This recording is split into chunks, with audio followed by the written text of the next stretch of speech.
नदीत जन्मली ना, म्हणून नंदिनी. सावऱ्या दिगर, सातपुड्यातले दुर्गम गाव.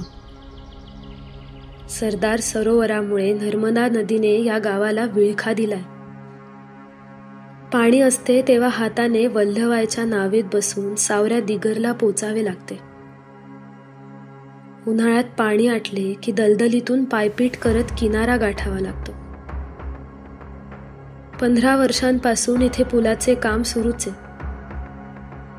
खांब उभेत आणि किनाऱ्या पलीकडले अनेक आदिवासी गावं. या पुलामुळे तालुक्याच्या ठिकाणी म्हणजे धडगावला रस्ते जोडले जातील. हा पूल असंख्य आदिवासींसाठी जीवनदायी ठरेल, अर्थात पूर्ण झाला तर. 15 दिवसांची नंदिनी तिच्या आईच्या म्हणजे भारतीच्या मांडीत झोपली होती. भारती सांगत होती, कसं 12 वाजता हाटाय गेलं कसं 3 वाजता दखते पुढे हांड्यावंत एने पुढे जे बेशी दवाखाना दिले जातात. पर्यंत दवाखाना गया जुडी बांधे एनले गया ते म्हणते नंदी पर जाता ते डिलिव्हरी गेली तरी नंदेना नामे ही मुलगी नदीत जन्मली ना, म्हणून तिचे नाव नंदिनी ठेवले आहे. जीवघेणा प्रवास करून आरोग्य केंद्रापर्यंत पोहोचण्याची धडपड करणाऱ्या अनेक आदिवासी मातांची भारती एक प्रतिनिधी आहे.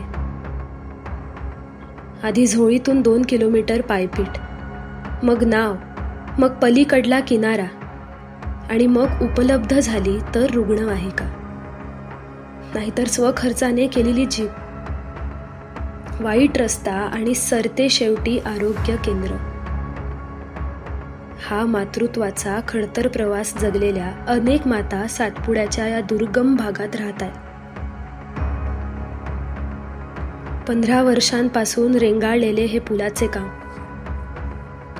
हा स्थानिक आदिवासींसाठी आता जोक झालाय. भारती, नर्मदेचे पाणी, नंदिनी, न झालेला पूल, या सगळ्यांकडे बघताना सावऱ्या दिगर आणि सातपुड्याच्या कुशीत किती नंदिनी अजून जन्माला येणार आहेत हा प्रश्न सतावत राहतो.